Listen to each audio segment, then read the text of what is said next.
At some point, almost every guitar player begins to consider that if they could take some time to learn jazz, the study of jazz could help them to become a much better guitar player. And the thing that often stops them is simply not understanding how to start studying jazz guitar. However, the real trick to getting into the jazz guitar practice method is really quite simple. All you need to do is learn a short jazz progression that does two things.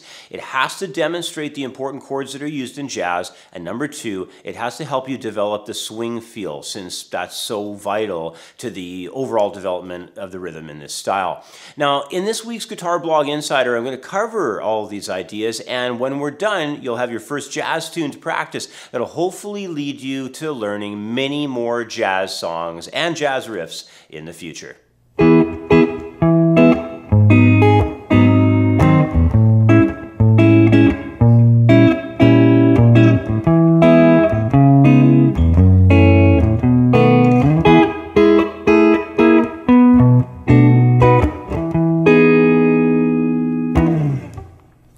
All right, so I've got this nice short 8-bar progression I want to go through with you. And first of all, before we get to jamming on all this stuff, I wanted to just describe what's happening with the shuffle swing type of rhythm that's really important here. What that feel is it's like taking a straight eighth note idea where you have 1 and 2 and 3 and 4 and that kind of feel, where it's just really straight time, 1 and 2 and 3 and 4 and what we would do with that is we would treat it as though we had a triplet factor in the background, eighth note triplet idea, but we would delay the first attack and have it resonate a little bit longer. So it would be 1 and so instead of 1 and all 3 eighth notes in the triplet, we'd go 1 and So it's a feel like that, and we're treating that sort of shuffle, swing feel as though it was the eighth note to us in the piece. So you have to get that down. So instead of working on a lot of chord shapes and patterns in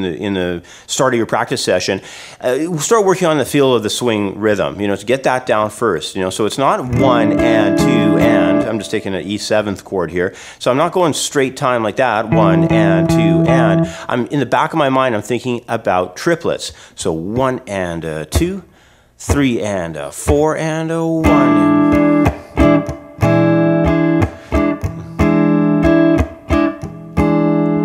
So the triplet is really important to me. I'm not thinking about straight time.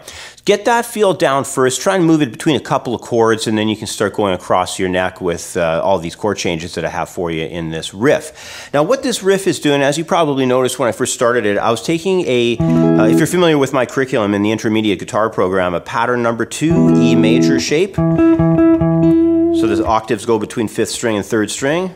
Bar chord, 5th string root bar chord is another way to describe it, major. And I'm playing that chord shape into this chord shape, which is another E major triad. So I'm just kind of bouncing between those two shapes. Now this triad here is in the curriculum that I have in my course. It's called a pattern number 1. It goes from 5th string to 2nd string as octave template outline. And then I'm making the chord shape for the major triad right within there. So it's another 5th string root, but it's really not a bar chord like that one is. It's an individually fretted chord shape. So I'm using that for the first measure in the E majored sound. And then the G sharp dominant 7th comes in. And I'm just using that in the 4th position off the 6th string root. And from my curriculum, if you are familiar with it, if you remember the website, this is a pattern number 4 dominant 7th chord 6th string root. It's a bar chord. And then what I did is I moved forward in the next measure into this A major 7. Really nice sound to move into in my curriculum. Again, this is stuff here, the dominant 7th there that I just played, and this A major 7, this major 7 6th string root. These are found in my advanced guitar program. And this is again is a pattern number 4 6th string root shape for A major 7.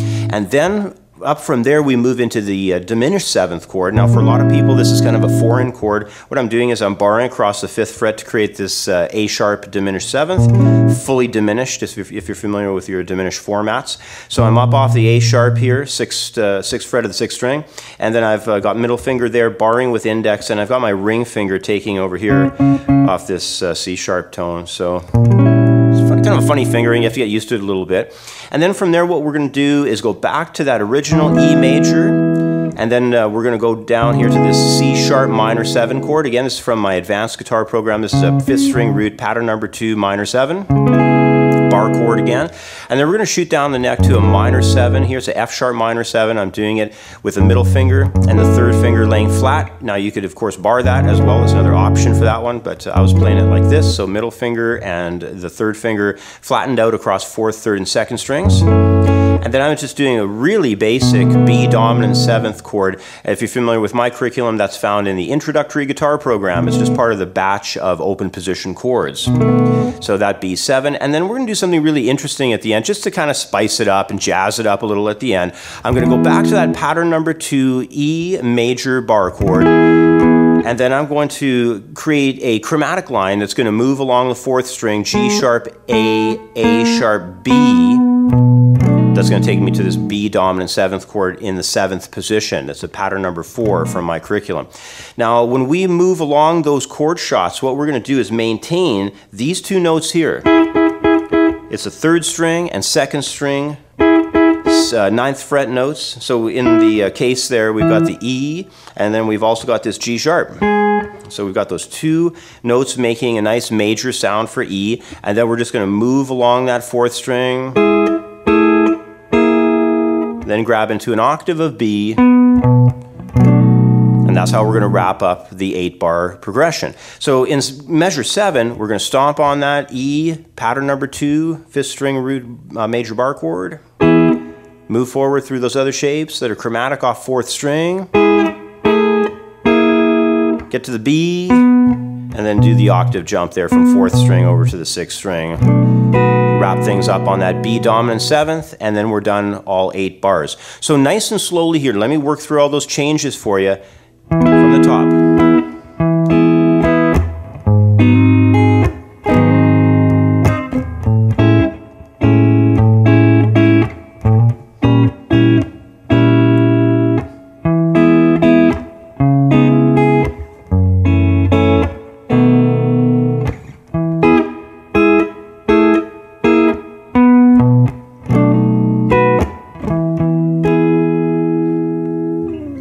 So you can treat that as your first excursion into some jazz chord changes. Now, what's really important here to walk away with is, of course, getting that feel down. That's huge, that swing feel. That's really important.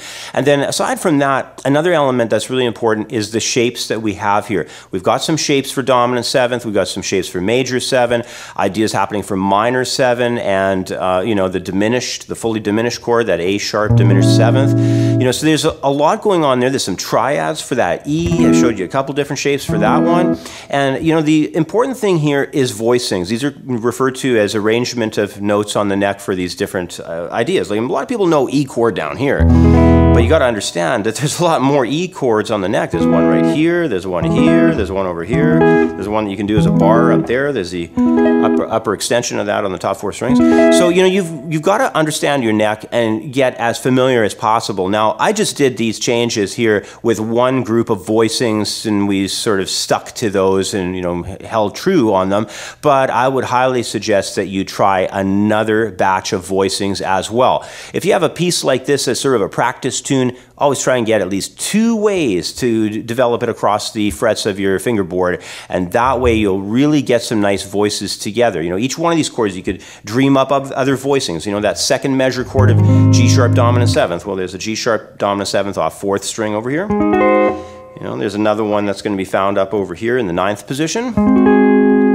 Same thing with that A major 7. You know, we could do this one. We could do one based off of the 4th string. It's a very sort of lateral shape there. And then we've got this one here too. Got some other options up here, you know, 9th position again. So, you know, learn as many chord voicings as possible. You know, those batches that I just went through there, those were all A major 7 chords. It's just different places on the neck to perform them. And once you have several, at least I would say at minimum 3 different ways to play every type of chord. That's, you know, the major and minor triads, the diminished chords, the major 7s, minor 7s, dominant 7s. You know, once you've got at least 3 different ways ways to perform them on the neck. There's not going to be very many times where a chart gets thrown in front of you and you get confused by it. You'll be able to play through it as long as you know your notes on the neck. And I've talked about that in a lot of my other videos. Just make sure you get your roots together off 6th string, off a 5th string, and off a 4th string. And there's a very simple way to practice that. Just call them out walking along the neck. Just do something like this every day. E, F, G, A, B, C, D, E. Something like that. And just walk along the neck. Keep in mind that all the notes have that whole step distance between them except for B and C and E and F. Those are the natural occurring semitones on our fingerboard, so only one fret between those ones. You keep that simple principle in mind, you'll learn all your notes on the neck in no time flat. So anyway, that wraps up how to play, jazz guitar changes and how to get going on playing like a jazz guitar player. So in order to develop your ability for playing jazz guitar, your most important item will be that first group of jazz changes. Try to keep it short. My recommendation is around 8 bars maximum. And the piece should also introduce your 4 main chord qualities. This is really important. So you want to learn some major 7, minor 7, dominant 7th chords, and of course either that half or fully diminished chord. And once you can achieve some success with performing your initial jazz progression in around 2 areas at least of the guitar fingerboard, you'll basically have what you need to go forward and start developing many more jazz songs in your repertoire. Now, those future songs will introduce other chords. You'll have extended and altered chords and all kinds of other sounds there. But around after, I'd say, a dozen pieces, you're going to be well on your way to playing jazz. Well, I'd like to wrap up by just saying thanks for joining me. If you want to learn more about what I do as an online guitar teacher, then head over to my website at creativeguitarstudio.com and sign up for your free lifetime membership. When you want more, you can always upgrade to either a basic or premium lesson package and start studying all the guitar courses that I've organized for the members of my Creative Guitar Studio website. I'd also be interested to hear your thoughts on all the information I covered here in this video in the comments section below. If you enjoyed this video, please give it a thumbs up and subscribe for more. Thanks again, and we'll catch up next week for another episode of the Guitar Blog Insider. When it comes to online guitar lessons, there's no place better than creativeguitarstudio.com. General membership to the site is always free, and paid memberships to access our step-by-step beginner, intermediate, and advanced guitar programs are offered in reasonable monthly and annual packages. Skype lessons are also available if you need more specific instruction one-on-one to discuss the finer details of your guitar playing. Sign up today at creativeguitarstudio.com. I've got 25 years experience teaching guitar and have written a well-organized step-by-step guitar course. Head over to my website at creativeguitarstudio.com and sign up for a free membership today. Join the thousands of members worldwide who have already enrolled. There's no need to try learning the guitar on your own. Let me help you become the best guitar player that you can be.